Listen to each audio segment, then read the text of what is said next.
Hello नमस्कार साथियों, welcome to royal study. दोस्तों आरपीएफ कांस्टेबल 2025 के स्पेशल एग्जाम का नेक्स्ट एनालिसिस फाइनली आपके लिए लेकर आ चुके हैं और आज 3 मार्च 2025 हम गाइज आपको सेकंड शिफ्ट का एनालिसिस कवर करवाएंगे। इससे पहले फर्स्ट शिफ्ट का एनालिसिस ऑलरेडी कवर करवा चुके हैं, नहीं देखा है तो देखिएगा, बिल्कुल ऑथेंटिक जो क्वेश्चंस पूछे गए वो हमने आपको कवर करवाए। और आज के इस वीडियो में सेकंड शिफ्ट में भी हम पूरे के पूरे 100% ऑथेंटिक और रियल क्वेश्चंस जो आपके एग्जाम में पूछे गए ना वो कवर करवाएंगे। तो सबसे ट्रस्टेड आप इसी वीडियो को देखिएगा, क्योंकि यहाँ पर जो चीज़ें होती है बिल्कुल एज इट इज होती है, एक्यूरेट होती है। जो आप हमें बताते हैं हम वैसा का वैसा ही आपको यहाँ पर बताने की कोशिश करते हैं जो आपके एग्जाम में पूछा भी जाता है ना। तो आप सभी से रिक्वेस्ट है कि चैनल को सब्सक्राइब भी कर लीजिएगा, क्योंकि डेली बेसिस पर एनालिसिस शिफ्ट वाइज आपको मिल रहा है। काफ़ी ज़्यादा मेहनत लगती है, तो सब्सक्राइब करके लाइक भी कर दीजिए इस वीडियो को, अपने दोस्तों के साथ शेयर भी कर दीजिएगा, साथ ही बेल आइकन जो है उसको ऑल पर सेलेक्ट कर लीजिएगा।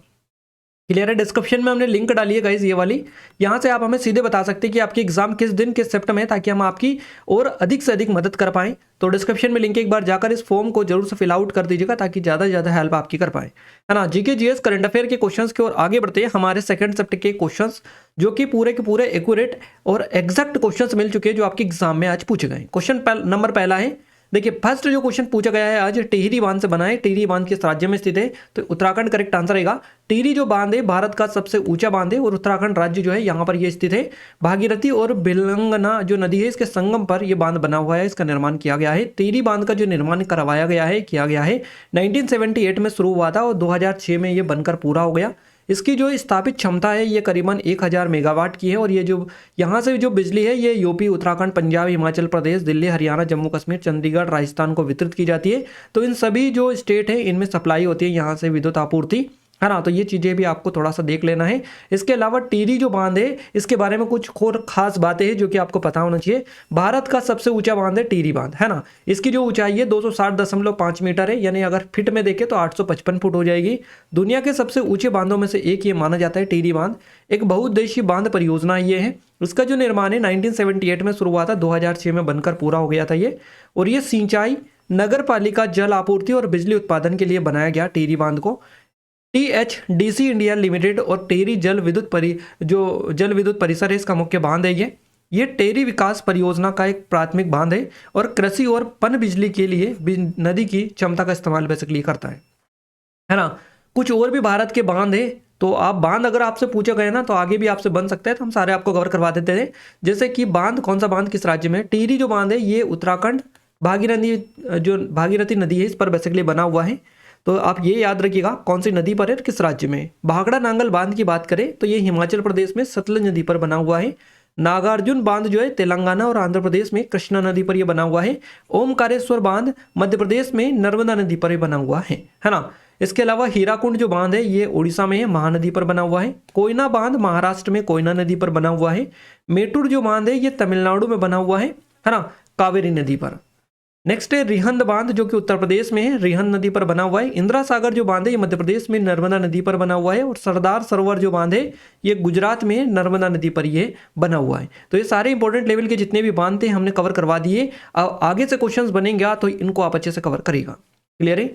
नेक्स्ट क्वेश्चन की ओर आगे बढ़े गाइस, उससे पहले थोड़ी सी अपडेट दे दे। ये हमारी आरपीएफ कांस्टेबल की स्पेशल टेस्ट सीरीज है गाइस। जो टॉपिक है आपके एग्जाम में क्वेश्चंस आ रहे हैं ना, जैसे कि आपका अनुच्छेद से सबसे क्वेश्चंस बन रहे हैं, इसके अलावा संशोधन से आपके क्वेश्चंस बन रहे, संशोधन से, है ना। इसके अलावा जो आपका पॉलिटिक्स है, कुल मिलाकर राष्ट्रपति, प्रधानमंत्री, मंत्रिपरिषद, लोकसभा, राज्यसभा, संशोधन, अनुच्छेद वगैरह, इनसे क्वेश्चंस काफी ज्यादा बन रहे हैं। हाँ, इसके अलावा और आपके जो क्वेश्चंस बन रहे हैं ये आपके त्योहार उत्सव से बन रहे हैं क्वेश्चंस। इसके अलावा आपके जो नदी तालाब है इनसे बन रहे हैं, डैम वगैरह से। तो ये ऐसे टॉपिक है जो आपको रेगुलर पढ़ के जाना है और ये सारे टॉपिक हमने इस टेस्ट सीरीज में अपडेट करके रखे हैं पीडीएफ के फॉर्मेट में, साथ ही टेस्ट के फॉर्मेट में। तो आज आप यहाँ से अच्छे से प्रैक्टिस कर लीजिएगा एग्जाम से पहले। इसकी जो प्राइस थी गाइस पहले 79 रुपीज़ थी, अब सिर्फ 49 रुपीज़ में मिल जाएगी। लिमिटेड टाइम के लिए है, तो जल्दी करें इनरोल, क्योंकि कुछ लिमिटेड टाइम के लिए स्पेशल ऑफर आपके लिए निकाला गया आप सभी की डिमांड पर। तो अगर अभी तक आपने इनरोल नहीं किया तो बेस्ट चांस है आपके लिए, गोल्डन अपॉर्चुनिटी है ना। डिस्क्रिप्शन में लिंक डली है, जाकर चेकआउट कर सकते हैं। नंबर है, कोई डाउट है, कुछ क्वेरीज है तो कांटेक्ट भी कर सकते हैं। और यहाँ पर आपको गाइस 700 से 800 के समथिंग कंटेंट मिलेगा, जिसमें आपको सब कुछ मिलेगी, दुनिया भर की चीज़ें, है ना। तो आप जाकर जरूर से चेकआउट करेगा। ये 49 रुपीज़ जो है इससे कहीं ज़्यादा यहाँ से आप जो है रिटर्न ले पाएंगे, इस चीज़ की मैं गारंटी आपको देता हूँ। अगर आपने अच्छे से लगा लिया ना तो इससे तो कई गुना ज़्यादा आप यहाँ से बेनिफिट निकाल पाएंगे। तो आप जरूर से एक बार चेकआउट करिएगा। और ये हमारी और भी अवेलेबल है अदर एग्जाम के लिए, जैसे कि आरआरबी एनटीपीसी की है, आरआरबी ग्रुप डी की है, एसएससी सीजीएल के लिए अवेलेबल है, एसएससी सीएचएसएल, एसएससी एमटीएस, ये सभी एसएससी रेलवेज के एग्जाम के लिए स्पेशल टेस्ट सीरीज सिर्फ 79 रुपीज़ में आपको मिल जाएगी। जाकर जरूर से चेकआउट आप कर लीजिएगा। और ये मध्य प्रदेश एग्जाम के लिए स्पेशल टेस्ट सीरीज हमारी है, ये भी नॉमिनल प्राइस पर आपको दी जा रही है, लिमिटेड टाइम है। इनकी भी लिंक डिस्क्रिप्शन मिलेगी, जाकर एक बार जरूर से आप विजिट कर लीजिएगा। यही कहना चाहेंगे कि इससे बेस्ट बढ़िया मौका आपके लिए और कोई नहीं हो सकता है, क्योंकि कहीं भी चले जाएगा इतना बढ़िया और इतना ज़्यादा कंटेंट इतनी कम प्राइस में कोई भी नहीं देगा। अगर देता है तो फिर हमें बताइएगा आप, है ना। तो आप जरूर से एक बार विजिट करिएगा, डेमो चेकआउट करिएगा। ये सारी चीज़ें हम स्पेशली आप सभी लोगों के लिए कर रहे हैं, क्योंकि आप हमसे काफ़ी टाइम से कनेक्टेड है। आप सभी के हमें मैसेजेस मिलते हैं कि सर हम पिछले 3 साल से, पिछले 4 साल से या पिछले 5 साल से जुड़े हुए हैं। तो इस तरह की जो कनेक्टिंग है उसकी वजह से हमने जो है आपके काफ़ी ज़्यादा मैसेजेस भी आ रहे थे कि प्राइस जो है थोड़ा सा आप ड्रॉप आउट कर दीजिएगा या फिर जो है डिस्काउंट वगैरह कर दीजिएगा। तो हमने सीधे प्राइस कम कर दिया आरपीएफ कांस्टेबल पर, आप जाकर एक बार जरूर से चेकआउट कर लीजिएगा, है ना। चलिए कंटिन्यू करते हैं हमारे नेक्स्ट क्वेश्चन को। अगला क्वेश्चन है हमारा, नगर हवेली, है ना, कौन से राज्य से संबंधित है? तो ये महाराष्ट्र और गुजरात से संबंधित है। देखिए ये जो नगर हवेली है ये महाराष्ट्र और गुजरात की जो सीमा से रिलेटेड है। तो यही आपसे पूछा है कि कौन कौन से राज्य से संबंधित है ये, तो गुजरात और महाराष्ट्र करेक्ट आंसर रहेगा। नगर हवेली महाराष्ट्र और गुजरात की सीमाओं पर स्थित है ना। नगर हवेली महाराष्ट्र गुजरात की सीमा पर स्थित है। ये दादरा और नगर हवेली केंद्र शासित प्रदेश का एक हिस्सा है नगर हवेली, है ना। तो नगर हवेली, दादरा और नगर हवेली, दमन और दीव केंद्र शासित प्रदेश के 2 तालुकों में से एक है। नगर हवेली जो है इसमें सिलवासा, अमली, सीली, सेली, अमल, कनाडी, वासोना, इसके अलावा वेलुगम, इसके अलावा डोलारा है, यहाँ पर सिंदावनी है, खानवेल, दुधानी, है ना। जैसे शहर यहाँ पर आपको नगर हवेली में देखने को मिलते हैं। सिलवासा जो नगर है ये हवेली का प्रशासनिक मुख्यालय है, आपको याद रखना है, नाम आपने सुना होगा। सिलवासा में कई कारखाने और उद्योग भी स्थापित है। सिलवासा जो है यहाँ पर वारली संस्कृति का घर माना जाता है ये। और सिलवासा में प्राकृतिक वातावरण और उद्यान भी देखने को मिलते हैं। सिलवासा में लायन सफारी, वासोना, डियर पार्क जैसे पर्यटन स्थल भी आपको देखने को मिल जाएंगे, है ना। अगले क्वेश्चन की ओर आगे बढ़ते हैं। नेक्स्ट क्वेश्चन है आपका ERNET, है ना। ERNET किससे संबंधित है? तो भारत सरकार और सूचना प्रौद्योगिकी जो मंत्रालय से रिलेटेड है ये। ERNET शिक्षा और अनुसंधान नेटवर्क है। अगर शिक्षा अनुसंधान नेटवर्क भी यहाँ पर दिया हुआ ना तो वो भी करेक्ट आंसर रहेगा। एजुकेशन एंड रिसर्च नेटवर्क, है ना, ये भारत सरकार का एक स्वायत्त वैज्ञानिक सोसाइटी है और यह देश में शैक्षिक और अनुसंधान संस्थानों को इंटरनेट की सुविधा प्रदान करता है या देता है। इसका नाम है ERNET, याद रखिएगा। ERNET के बारे में और जानकारी बताएं आपको, तो इसकी स्थापना 1986 में हुई थी। राष्ट्रीय व्यापी नेटवर्क है ये, और ये स्थलीय उपग्रह आधारित वाइड एरिया नेटवर्क का मिश्रण है। ये जो है विश्वविद्यालय, कॉलेजों और अन्य वैज्ञानिक और तकनीकी जो संगठन हैं इनको जोड़ता है और हाई स्पीड इंटरनेट कनेक्टिविटी और वीडियो कॉन्फ्रेंसिंग जैसे सेवाएं प्रदान करता है। अगला क्वेश्चन पूछा गया HDFC बैंक से कि HDFC बैंक गीगा से संबंधित इस तरह से क्वेश्चन था। हो सकता है ये क्वेश्चन और लंबा चौड़ा हो, पर हमें इतना ही बड़ा उन्होंने बताया है, इतना छोटा, है ना। तो आप देख लीजिएगा, बाकी हम आंसर में आपको पूरी चीज़ें कवर करवा दें। HDFC बैंक जो है गीगा भारत में फ्रीलांसरों और गिग श्रमिकों के लिए एक वित्तीय कार्यक्रम है। क्लियर है, HDFC बैंक गिग इसका नाम है। इसमें बचत खाता, डेबिट कार्ड, क्रेडिट कार्ड, ऋण और अन्य सेवाएं शामिल है। तो गीगा बचत खाता की अगर अपन बात करें तो ये गीगा खाता बचत खाता क्या है? तो ये फ्रीलांसरों को त्रैमासिक शेष राशि बनाए रखने का विकल्प मिलता है। गीगा बिजनेस डेबिट कार्ड की अगर अपन बात करें तो इस कार्ड पर खर्च कर कैशबैक मिलता है और 10 लाख रुपए तक का निःशुल्क व्यक्तिगत आकस्मिक मृत्यु कवर इसमें बेसिकली होता है। नेक्स्ट क्वेश्चन पूछा गया, एक्सिस बैंक और वीजा ने मिलकर कौन सा क्रेडिट कार्ड लॉन्च किया है? तो एक्सिस बैंक और वीजा ने मिलकर अल्ट्रा प्रीमियम क्रेडिट कार्ड जो है लॉन्च किया है। एक्सिस बैंक और वीजा ने मिलकर प्राइम नाम का, इसका नाम प्राइम है, प्राइमस, माफ कीजिएगा, प्राइमस इसका नाम है। तो हो सकता है यहाँ पर प्राइमस ही आपको दे रखा हो ऑप्शन में, आंसर में प्राइमस, तो आप देख लीजिएगा, ये हो सकता है आपको प्राइमस दे रखा हो। तो प्राइमस नाम का एक ultra premium credit card launch किया है एक्सिस बैंक और वीजा ने मिलकर। ये कार्ड जो भारत में अमीर लोगों के लिए, ये कार्ड चुनिंदा ग्राहकों को आमंत्रण के आधार पर बेसिकली दिया जाएगा। और ये जो कार्ड है वीजा के वैश्विक नेटवर्क का लाभ उठाता है। ये कार्ड विशेषाधिकार और लाभ देता है। नेक्स्ट जो क्वेश्चन बना है ये यूनिफाइड लैंडिंग इंटरफेस से बना है, ULI से। यूली कौन लॉन्च किया है ना। तो ये शक्तिकांत दास या फिर RBI भी दे हो सकता है आपको ऑप्शन में मिला हो, क्योंकि RBI के द्वारा किया गया है और RBI के जो गवर्नर थे शक्तिकांत दास, इनके द्वारा ये लॉन्च किया गया था। तो भारतीय रिजर्व बैंक RBI की अगर अपन बात करें तो भारत के ऋण क्षेत्र को बदलने के लिए राष्ट्रीय स्तर पर यूनिफाइड लैंडिंग इंटरफेस, है ना, ULI शुरू करने की योजना ये बना रहा था, और यूली को RBI ने 2023 में पायलट प्रोजेक्ट के तौर पर लॉन्च किया था। यूली की अगर अपन बात करें, यूनिफाइड लैंडिंग इंटरफेस की, तो RBI reserve bank of India ने 2023 में इसको लॉन्च किया है। अगला क्वेश्चन है हमारा, साल 1982 में, है ना, साल 1992 में 71वां संविधान संशोधन के तहत भारत के संविधान में कौन सी भाषाओं को आधिकारिक भाषाओं की सूची में जोड़ा गया था? तो 3 भाषाओं को जोड़ा गया था, कोंकणी, मणिपुरी और नेपाली। 3 भाषाओं को यहाँ पर ऐड किया गया था। साल 1982 में 71वां संविधान संशोधन के तहत भारत में 3 आधिकारिक भाषाओं को आधिकारिक भाषाओं की सूची में जोड़ा गया था, और ये भाषाएं थी कोंकणी, मणिपुरी, नेपाली। इन संशोधनों को आधिकारिक तौर पर संविधान संशोधन अधिनियम 1992 के नाम से जाना जाता है, जिसको 70वां संशोधन आप बोल सकते हैं, 71वां, है ना, 71वां 1992, है ना, 70वां। और इस संशोधन के जरिए संविधान की 8वीं अनुसूची में संशोधन किया गया था, और इस संशोधन ने से भारत की सांस्कृतिक और भाषाई विविधता को मान्यता मिली थी। अगला जो क्वेश्चन है ग्लोबलाइजेशन से है, और फर्स्ट शिफ्ट में भी आपका ग्लोबलाइजेशन, प्राइवेटाइजेशन और उदारीकरण, निजीकरण, वैश्वीकरण से क्वेश्चंस बनाए LPG मॉडल से। इसमें भी आपका क्वेश्चन बना है, कल भी आपका बना था, तो ये LPG मॉडल अच्छे से देख लीजिएगा, कौन कब क्या था, इसके बारे में एक एक चीज़ें आपको पता होनी चाहिए। कथन वाला क्वेश्चन भी इससे बन सकता है ना। तो LPG मॉडल को पढ़ के जाइएगा।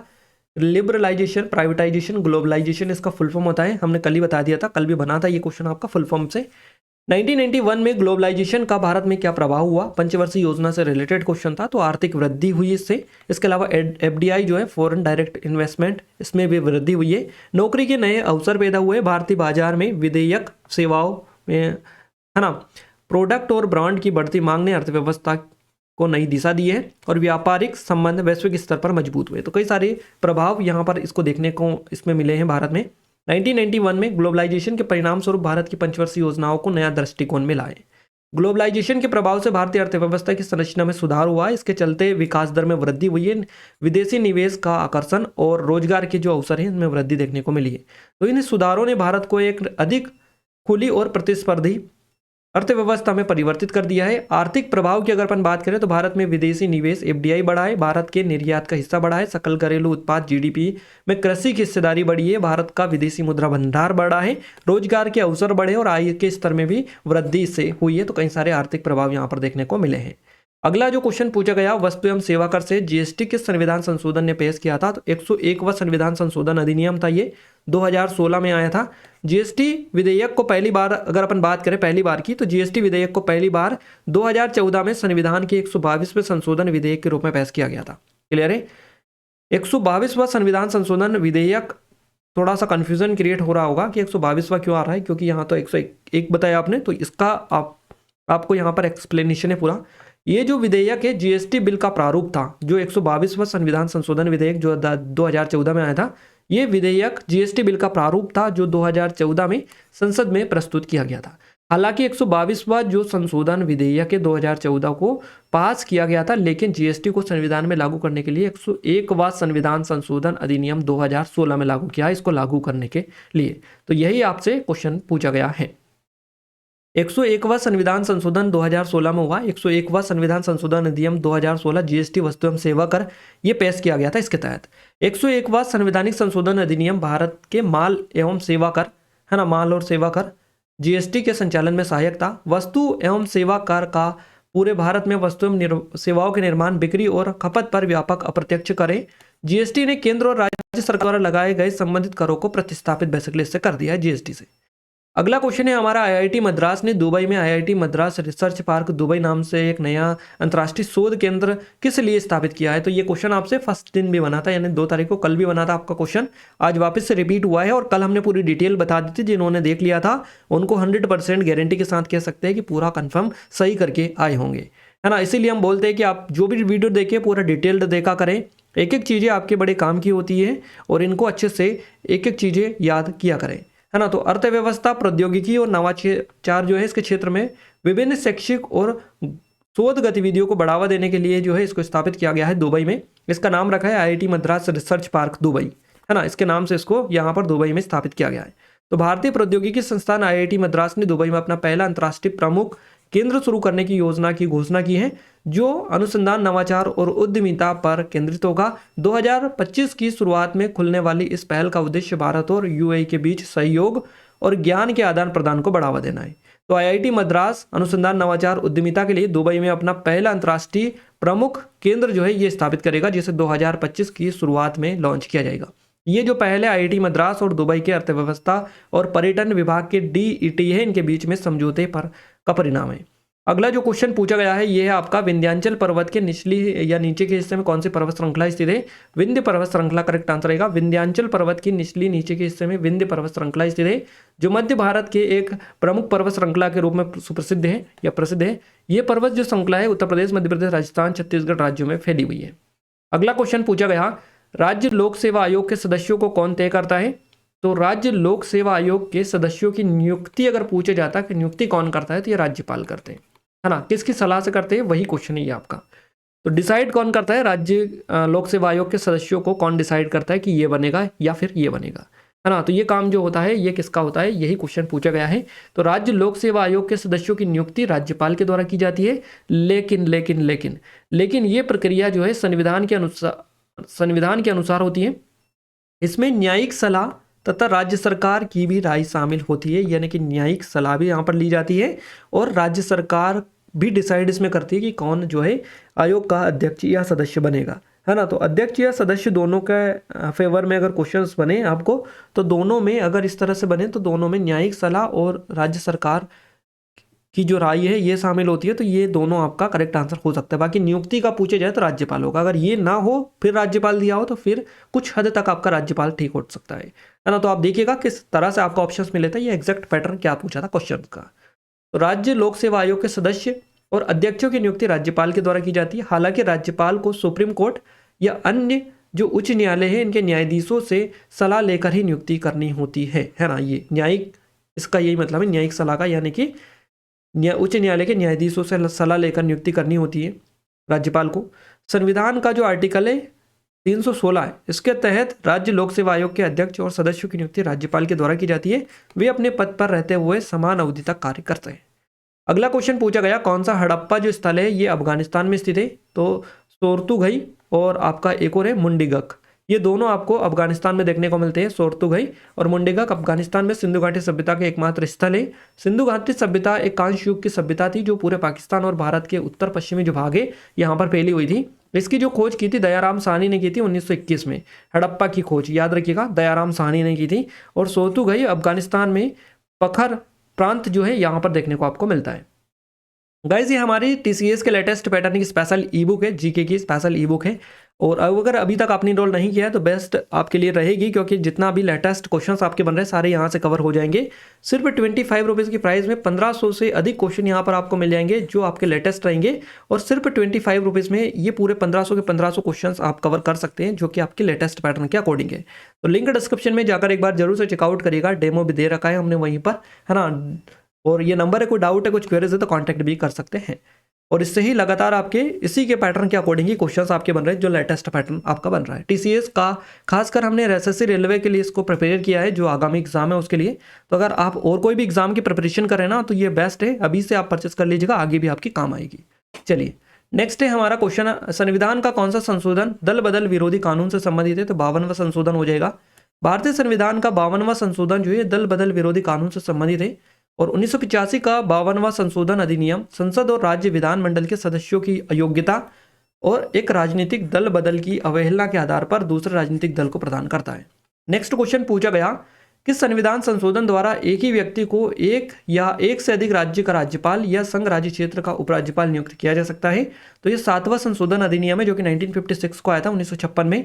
1956 का 7वां संशोधन अधिनियम के बाद 2 या 2 से अधिक राज्यों के राज्यपालों को एक ही व्यक्ति या केंद्र शासित प्रदेश के उपराज्यपाल द्वारा नियुक्त किया जा सकता है। आपको ये याद रखना है, एक ही व्यक्ति को 2 या 2 से अधिक राज्यों का राज्यपाल नियुक्त किया जा सकता है। आर्टिकल आपका ये जो संशोधन है 7वां संशोधन अधिनियम है 1956 का इसके तहत, इसके बाद से। तो भारतीय संविधान का आर्टिकल है 153 से 162, इसमें राज्यपाल की नियुक्ति, शक्तियों और राज्यपाल की स्थिति से संबंधित अन्य सभी चीजों का वर्णन आपको देखने को मिलता है। तो 153 से 162 तक राज्यपाल के बारे में है संविधान का अनुच्छेद। भारतीय रिजर्व बैंक आरबीआई ने 31 जनवरी 2024 को किस भुगतान ऐप पर प्रतिबंध लगा दिया था? पेमेंट जो पेटीएम पेमेंट बैंक है ना, पेटीएम पेमेंट बैंक, याद रखिएगा ये पेटीएम और लिख लीजिएगा, माफी चाहेंगे इसके लिए, है ना, पेटीएम ये हमने लिख दिया, ये Paytm payment bank PPBL, Paytm payment bank limited, इस पर जो है प्रतिबंध लगा दिया आरबीआई ने 31 जनवरी 2024 को। याद रखिएगा, भारतीय रिजर्व बैंक आरबीआई ने 31 जनवरी 2024 को Paytm payment banks limited PPBL पर प्रतिबंध लगा दिया था। और इस प्रतिबंध के तहत जो है 29 फरवरी 2024 के बाद से पेटीएम पेमेंट बैंक्स पर नई जमा राशि स्वीकार नहीं की जा सकती थी। बाद में आरबीआई ने इस समय सीमा को बढ़ाकर 15 मार्च 2024 कर दिया था। 15 मार्च 2024 के बाद से पेटीएम पेमेंट बैंक की सभी सर्विसेज बेसिकली बंद हो गई है। अगला क्वेश्चन पूछा गया संशोधन से रिलेटेड था, राज्यसभा के सदस्यों को निर्वाचित इस तरह से एग्जैक्ट नहीं मिल पाया था। नेक्स्ट जो क्वेश्चन पूछा गया है दुर्गापुर और बर्नपुर से बना था, कल भी आपका क्वेश्चन बना था ये आपका स्टील प्लांट वाला। तो दुर्गापुर और बर्नपुर स्टील प्लांट किस राज्य में है, तो ये पश्चिम बंगाल में देखने को मिलते हैं। दुर्गापुर और बर्नपुर स्टील प्लांट दोनों पश्चिम बंगाल में स्थित है ना। दुर्गापुर स्टील प्लांट जो है Steel Authority of India SAIL के अंतर्गत आने वाला एक इस्पात संयंत्र है।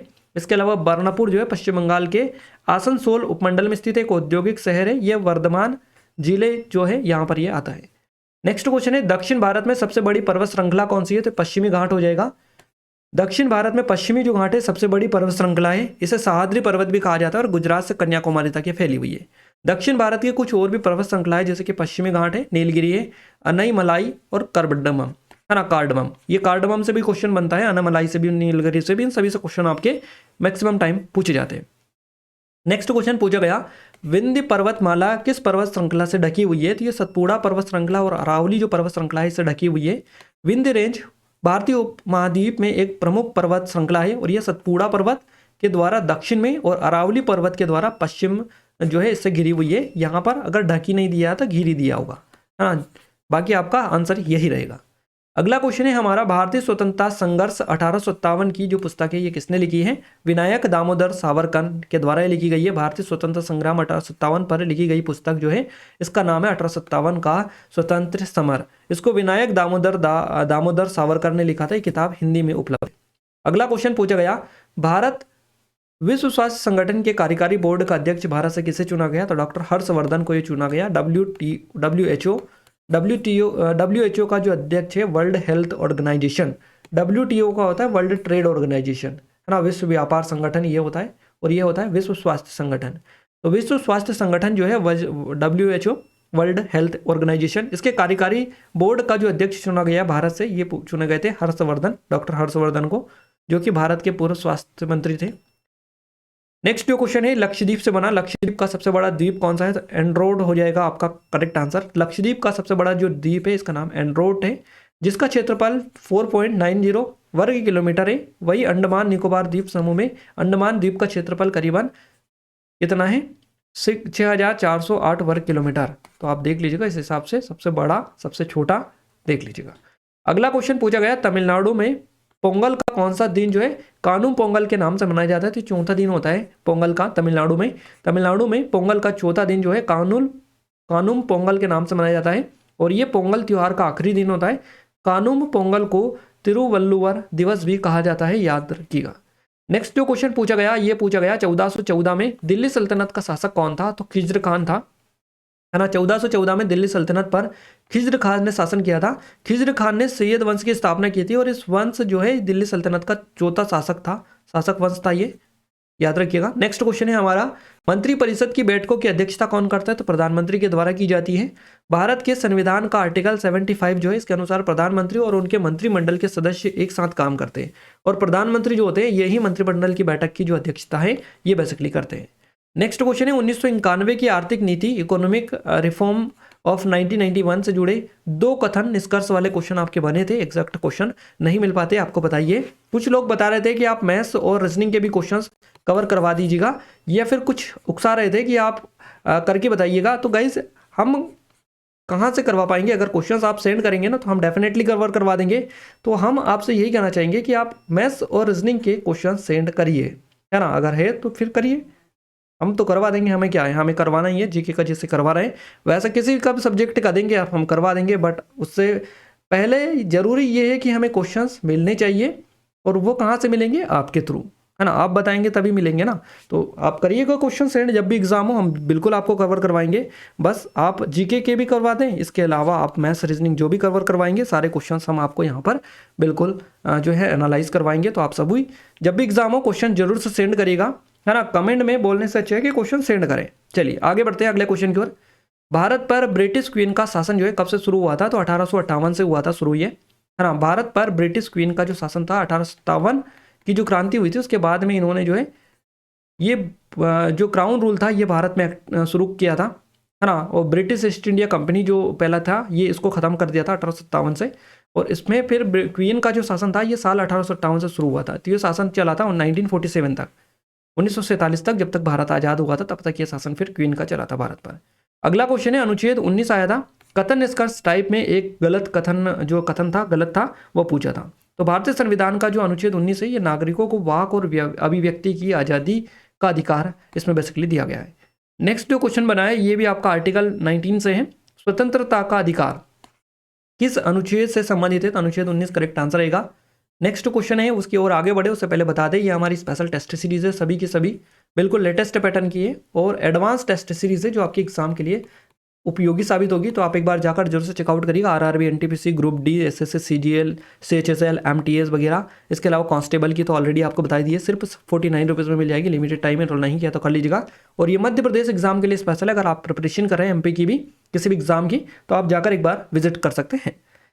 अगला क्वेश्चन है गाइस, हमारा 10वीं अनुसूची में कौन सा संशोधन किया गया था? तो 52वां संशोधन किसमें किया गया था? 10वीं अनुसूची। अगला क्वेश्चन है, अलीगढ़ के साइंटिफिक सोसाइटी की स्थापना किसने की थी? सर सैयद अहमद खान ने की थी। सर सैयद अहमद खान जो है इन्होंने वर्ष 1875 में अलीगढ़ में मोहम्मद एंग्लो ओरिएंटल कॉलेज जो था इसकी स्थापना की थी। और उन्होंने 1864 में साइंटिफिक सोसाइटी ऑफ अलीगढ़ की स्थापना की थी। तो 1864 में इसकी की थी, 1875 में अलीगढ़ में मोहम्मद एंग्लो ओरिएंटेड कॉलेज की स्थापना की थी। तो ये एंग्लो ओरिएंटेड कॉलेज जो है ये आप स्पेशली याद रखिएगा, आगे क्वेश्चन आपका इससे ही बनने वाला है। नेक्स्ट क्वेश्चन है, लोकसभा और राज्यसभा की संयुक्त बैठक की अध्यक्षता कौन करते हैं? तो लोकसभा के अध्यक्ष करते हैं, है ना। करेक्ट आंसर लोकसभा अध्यक्ष रहेगा। लोकसभा के अध्यक्ष लोकसभा और राज्यसभा की संयुक्त बैठक की अध्यक्षता करते हैं। अगर लोकसभा अध्यक्ष अनुपस्थित हो तो लोकसभा के उपाध्यक्ष, और अगर वह भी अनुपस्थित हो तो राज्यसभा के उपसभापति जो होते हैं इसकी अध्यक्षता करते हैं। तो आपको याद रखना, इस फॉर्मेट में भी क्वेश्चन आपका बन चुका है ऑलरेडी। नेक्स्ट क्वेश्चन है, 1991 की अर्थव्यवस्था का क्या लक्ष्य था? अब गाइस 1991 वाले जो क्वेश्चन है करीबन बता रहे थे कि 3 से 4 क्वेश्चन 1991 वाले बने हैं। क्लियर है? तो अच्छे से देख कर जाइएगा आप। 1991 की अर्थव्यवस्था का क्या लक्ष्य था? बाजार उन्मुख बनाने का मकसद रखा गया था इसका। और इस नीति के कुछ और भी प्रमुख उद्देश्य थे जो कि यहाँ पर आपको हमने डाले हैं। तो हो सकता है ऑप्शन में ये ना दिया रखा हो, तो इनमें से कोई दिया रखा होगा, तो आप इनको भी देख लीजिएगा कौन सा ऑप्शन में मिला था। गरीबी कम करना, विदेशी निवेश को बढ़ावा देना, आर्थिक विकास दर को बढ़ाना, मुद्रास्फीति दर कम करना और भुगतान असंतुलन को दूर करना, आर्थिक स्थिरता हासिल करना, अर्थव्यवस्था में निजी क्षेत्र की भागीदारी बढ़ाना और औद्योगिक विकास को बढ़ावा देना। ये सारे जो है प्रमुख उद्देश्य इसके 1991 की अर्थव्यवस्था के लक्ष्य। नेक्स्ट क्वेश्चन है हमारा, 1947 में जीडीपी में सर्वाधिक योगदान किसका था? तो कृषि क्षेत्र का योगदान था सबसे अधिक। बट कई बार आपको देखने को मिलता है कि सभी का योगदान लगभग बराबर था और कहीं पर आपको कभी कभी कृषि मिल जाएगा। तो कृषि दे रखा था तो ठीक है, अदरवाइज आपको बराबर दे रखा होगा, सबका बराबर था, या फिर आपको कृषि दे रखा होगा।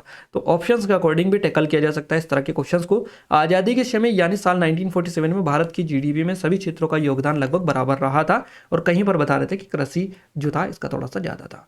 तो 1947 में भारत की जीडीपी में सबसे अधिक जो योगदान था कृषि क्षेत्र का था, क्योंकि उस समय भारतीय अर्थव्यवस्था का जो अधिकांश हिस्सा खेती और कृषि संबंधित कार्यों पर ही आधारित था। अगला क्वेश्चन पूछा गया, 1857 के विद्रोह के बाद ब्रिटेन की राजकुमारी को महारानी विक्टोरिया को, है ना, राजकुमारी महारानी विक्टोरिया को उपाधि जो दी गई थी कब दी गई थी? 1877 में दी गई थी। 1877 में ब्रिटिश सम्राट क्वीन विक्टोरिया इनको दिल्ली दरबार में केसर हिंद की उपाधि दी गई थी और इस उपाधि का मतलब था भारत की महारानी। नेक्स्ट क्वेश्चन है, अरब सागर का सबसे बड़ा द्वीप कौन सा है? तो सोकोत्रा हो जाएगा, सोकोत्रा द्वीप। अरब सागर का सबसे बड़ा जो द्वीप है सोकोत्रा द्वीप है। यह 4 द्वीपों का एक छोटा सा द्वीप समूह है और यह यमन में स्थित है। नेक्स्ट क्वेश्चन पूछा गया, विद्युत धारा का एसआई मात्रक क्या है? तो एम्पियर होगा। विद्युत धारा का एसआई मात्रक एम्पियर होता है, इसे ए अक्षर से दर्शाया जाता है। नेक्स्ट क्वेश्चन है, हाल ही में सुप्रीम कोर्ट में एक मामले में 9 जजों और 8:1 के अनुपात में वोट दिए गए। कौन सा मामला था ये? तो के वर्मा बनाम भारत संघ वाला मामला था ये, है ना। ये क्वेश्चन पूछा गया था हाल ही में सुप्रीम कोर्ट का मामला, जिसमें 9 न्यायाधीश शामिल थे और फैसला जो है 8.1 के अनुपात में पारित किया गया था। तो वहाँ जो है के वर्मा बनाम भारत संघ मामला है, जो राष्ट्रीय न्यायिक नियुक्ति आयोग से संबंधित है, राष्ट्रीय न्यायिक नियुक्ति आयोग JNJSE, है ना, याद रखिएगा। नेक्स्ट क्वेश्चन है हाल ही में नवंबर 2024 में आयोजित रक्षा क्षेत्र में कितने कदम उठाए गए, इस तरह से क्वेश्चन था। तो ये लगभग हम आपको बता रहे हैं, एग्जैक्ट डेटा नहीं मिल पाया इसका। कुल मिलाकर 10 से 12 प्रमुख कदम उठाए गए, ये एक्सपेक्टेड है, यानी कि लगभग है, यहाँ पर एक्यूरेट ये नहीं है आंसर, है ना। तो आपको अब ऑप्शंस क्लिक करना है कि ऑप्शंस क्या क्या आपको मिले थे। हाल ही में नवंबर 2024 में भारत सरकार ने रक्षा क्षेत्र में कई महत्वपूर्ण कदम उठाए। हालांकि यदि हम संख्यात्मक दृष्टिकोण से बात करें तो कदमों की संख्या, सटीक संख्या अलग अलग समाचार रिपोर्टों, सरकारी घोषणाओं के आधार पर बदल भी सकती है, इसलिए हम श्योर नहीं है इसको लेकर कि ये एग्जैक्ट है या नहीं है। बाकी ऑप्शंस और आप देख लीजिएगा कि इसके आसपास अगर होंगे तो फिर इनको क्लिक किया जा सकता है। चलिए अगला क्वेश्चन है, भारत का सबसे जो लंबा राजमार्ग है ये कौन सा है, तो राष्ट्रीय राजमार्ग 44 हो जाएगा। NH44 भारत का सबसे लंबा राजमार्ग है, जम्मू कश्मीर से श्रीनगर से शुरू होकर तमिलनाडु का कन्याकुमारी तक ये जाता है, और ये जो राजमार्ग है 11 राज्यों से होकर गुजरता है। अगला क्वेश्चन है, सोन नदी न्यायाधिकरण, सोन रिवर ट्रिब्यूनल, है ना, को किस नदी पर स्थापित किया गया, सोन नदी पर स्थापित किया गया है। सोन नदी, सोन जो है गंगा नदी की सहायक नदी है, जैसे गंगा कहा जाता है ना। और पटना उच्च न्यायालय ने सोन नदी के विवादों को सुलझाने के लिए सोन नदी न्यायाधिकरण का गठन करने का आदेश दिया था, आपको याद रखना है। और ये न्यायाधिकरण सोन नदी बेसिन के राज्यों के बीच जल वितरण को लेकर विवादों को सुलझाने के लिए गठित किया गया था। अगला क्वेश्चन पूछा गया, 193 में से 134 मानव विकास सूचकांक विकल्प दे रखे थे, अच्छा है, बुरा है, औसत है, कोई नहीं है ना। तो अगर 193 देशों में से 134वां स्थान मिलता है मानव विकास सूचकांक की रिपोर्ट के में किसी देश को, तो ये एवरेज होता है, औसत होता है ना। 193 में से 134 मानव विकास सूचकांक, ह्यूमन डेवलपमेंट इंडेक्स, औसत के रूप में माना जाएगा। 134वां स्थान जो 193 देशों में मानव विकास के संदर्भ में औसत स्थिति को दर्शाता है, जो ना तो बहुत अच्छा होता है ना ही बहुत खराब होता है। तो एवरेज आप यहाँ पर क्लिक कर सकते हैं, एवरेज आपका करेक्ट आंसर रहेगा। गाइज ये 43 जो क्वेश्चन है पूरे के पूरे लगभग हमने कवर करवा दिए, जितने भी हमें मिले हैं हमने पूरे कवर करवाए। 100% ऑथेंटिक और रियल क्वेश्चन हमने देने की कोशिश करी है, जो हमें सीधे से बच्चों से मिले हमने आपको एक्यूरेट बताने की कोशिश करी है। आप सभी से रिक्वेस्ट है कि आप वीडियो को लाइक, चैनल को सब्सक्राइब जरूर करके रखें, इस वीडियो को अपने दोस्तों के साथ भी शेयर करें, ताकि हमें सपोर्ट मिले, मोटिवेशन मिले, आपके लिए और अच्छी से अच्छी वीडियोस हम लाने की कोशिश करते रहें। अब हम मैथ्स रीजनिंग की ओर आगे बढ़ते चलेंगे, है ना, उनको भी कवर करेंगे, कौन कौन से टॉपिक से क्वेश्चंस कितने कितने बने हैं। गाइज यहाँ पर एग्जैक्ट क्वेश्चंस मैथ्स रीजनिंग के नहीं मिल पाते, तो इस चीज़ को थोड़ा सा समझा करें, क्योंकि किसी को याद एग्जैक्ट नहीं रह पाते और किसी को याद रह भी पाते ना, तो वो बताते नहीं है।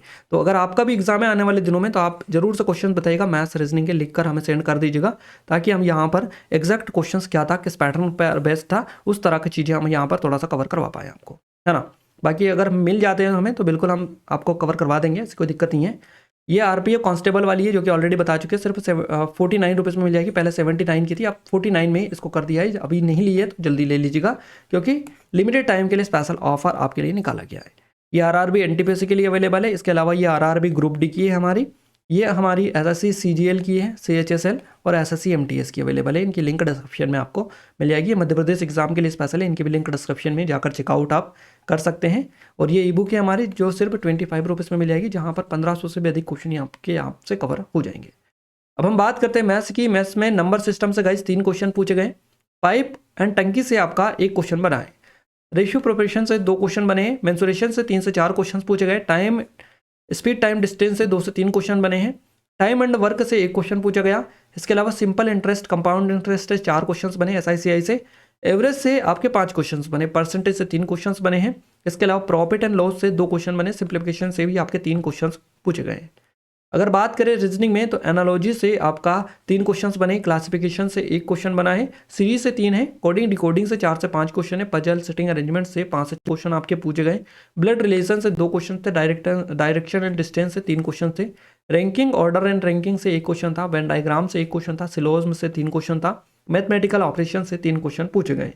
इसके अलावा नंबर और अल्फाबेटिकल जो सीरीज है इससे 2 क्वेश्चन पूछे गए, स्टेटमेंट एंड कंक्लूजन से 2 क्वेश्चन आपके यहाँ पर बने हैं। मिरर और वाटर इमेज जो है इससे क्वेश्चन बने हैं। पेपर कटिंग और पेपर फोल्डिंग से एक क्वेश्चन आपका पूछा गया है। तो ये सारे टॉपिक हमने बता दिए जहां से आपके एग्जाम में लगातार क्वेश्चंस बन रहे हैं, जिनको आपको एग्जाम से पहले अच्छे से प्रिपेयर करके जाना है। हमने हमारी जो टेस्ट सीरीज है ना, उसमें सारा का सारा अपडेट करके रखा है। ये वाली टेस्ट सीरीज में सारे के सारे टॉपिक यहाँ पर आपको मिल जाएंगे, एक बार जाकर जरूर से चेकआउट कर लीजिएगा।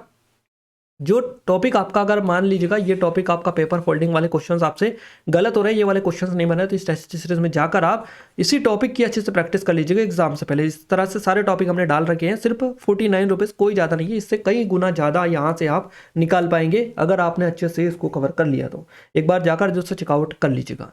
क्लियर है? ये हमारी और भी अवेलेबल है, जिनके बारे में ऑलरेडी हम आपको बता ही चुके हैं, तो डिस्क्रिप्शन में लिंक है, विजिट कर सकते हैं आप जाकर, है ना। ये ई बुक भी है, इसके बारे में भी ऑलरेडी बता चुके हैं। अगर आप चाहते हैं कि इन वीडियोस की प्रॉपर तरीके से पीडीएफ मिल जाए, तो गाइस आपको एप्लीकेशन को और टेलीग्राम चैनल ग्रुप को ज्वाइन कर लेना है। हमने एप्लीकेशन पर भी पीडीएफ अपडेट कर दी है, नहीं देखिए तो जाकर चेक कर लीजिएगा स्टडी मटेरियल में।